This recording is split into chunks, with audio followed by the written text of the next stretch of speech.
Sunday Morning on CBS. And here again is Jane Pauley. It's a musical collaboration more than 3 decades in the making. Sir Elton John and Brandi Carlile now performing together and talking about it with Tracy Smith.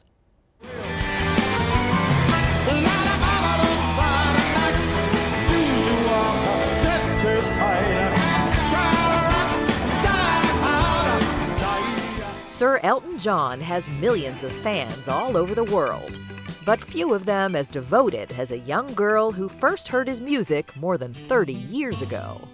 In 1992, Brandi Marie Carlile was a kid living in a single-wide trailer in rural Washington state. Captain Fantastic. And to her, Elton John was everything. Young Brandi collected everything about him she could get her hands on. Records. The thing I love about this album is the orchestration. Photos. One time me and my brother got in a massive fight. Look what he did. Even an Elton John book she borrowed 33 years ago and kept. I just looked, the date is still on here, Boulevard Park Library, May 10th, 1992. Wow. It's all time-stamped. They're gonna have to come and get it.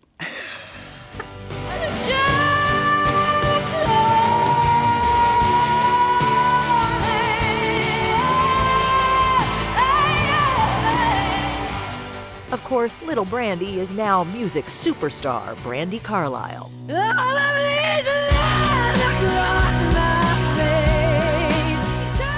But to a young girl coming of age and struggling with her own sexuality, Elton John was a flicker of hope in a confusing world.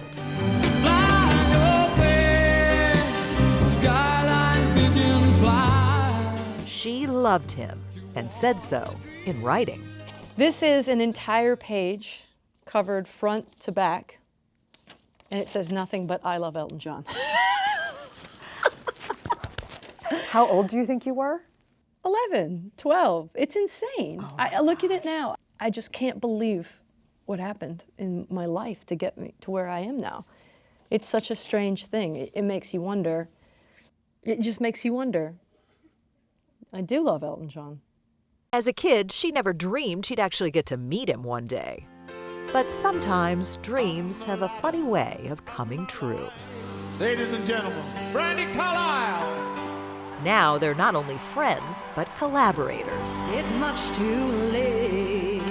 It started a few years back when Brandi wrote to Elton out of the blue and asked him to play piano on her new record. Long story short, he said yes, and they grew to be the best of friends, appearing together, performing together, even vacationing together with their families. Elton John and David Furnish, who were married in 2014, have 2 kids, Zachary and Elijah. Brandi Carlile and Catherine Shepard wed in 2012, and they have 2 kids, Evangeline and Elijah. And now the 2 legends are about to release an album they made together. It's Brandi Carlile's 8th studio album, and Elton John's 33rd. Single step at 6 a.m. foggy on the Hudson. They recorded it here at Sunset Sound in Hollywood. From Stony End to London. So you two have sung together before, but why'd you decide to do an entire album? She's someone I wanted to work with for so long because I know how great she is, I know how her voice is, and I knew what she's capable of, and I wanted to push her more, and I wanted her to push me more. So I wanted to make a record that was full of energy and great songs, and it turned out really brilliantly. Be a heartbeat cannon in a quiet spot, a wide picket fence in a parking lot. It's a long... There were cameras in the studio to capture all the highs and a few of the lows. Why'd you decide to let cameras in?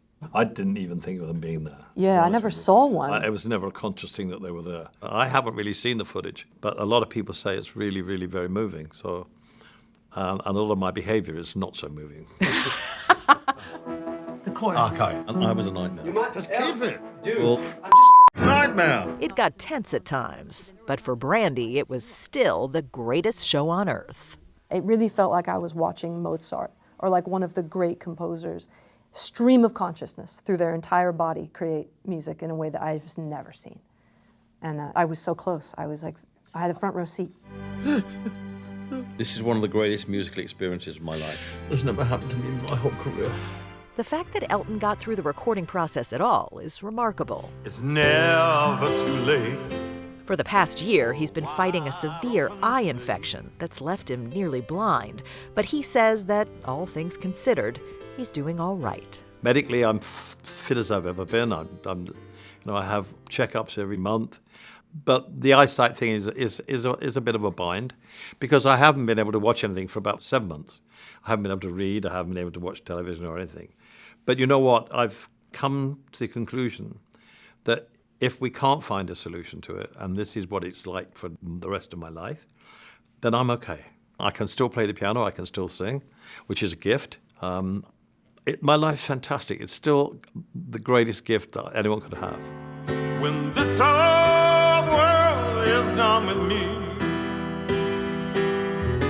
when I close my eyes, release me. These days, Elton John, who turned 78 this past week, is counting his blessings. But the final track on the album really struck a nerve. When This Old World Is Done With Me, co-written by longtime collaborator Bernie Taupin. I know you were emotional in the studio singing that. What got to you about that? Well, I started singing, and I thought the verse was really beautiful, but then I had no idea what was coming. And when I got to the chorus, I realized what was coming, and I just broke down. And I sobbed, and I sobbed, and I sobbed, because it's about my death, basically. And when you get to my age, and a certain age, you think about mortality, because I want to spend so much time with my children and David and my friends, that you want every single moment to count. And so this was a song about, I don't want to die, I want to be with my children, I want to be with David forever. And so it really got to me. Release me like an ocean wave. Return me to the tide. Elton John might be a global superstar, but there's no doubt where his heart is. Is there something that you're most proud of? Yeah, my kids and my husband. That's it. All I want on my gravestone is he was a great dad. Nothing to do with music. He was a great dad. That's all I care about. It's not a moment too soon if it's never too late. Their new album drops this week, and for Brandi, it's still a little hard to believe. Do you feel like sometimes you're just having an out-of-body experience? Yeah, it's so weird, is it not? It's brilliant. Like, it's a wonderful thing. I hope everybody can take some hope and beauty and mysticism from the fact that this happened. If it could happen to 11-year-old single-wide mobile home Brandi Carlile, it could really happen to anyone. What does it cost to buy a soul back when you die? What are the angels gonna do with you and I? Turns out these two friends don't just lean on each other, they push each other to new heights. The title track of their album is Who Believes in Angels? But maybe Elton John and Brandi Carlile are angels for each other. God, it was a challenge, but that's what life's all about. If you don't have a challenge at 76, then never give up, never coast. There are so many artists that coast, they don't make new songs, they just go around and play their hits like I did. I didn't want to do it with this record. I want a new start. I want a fresh start, and she gave it to me.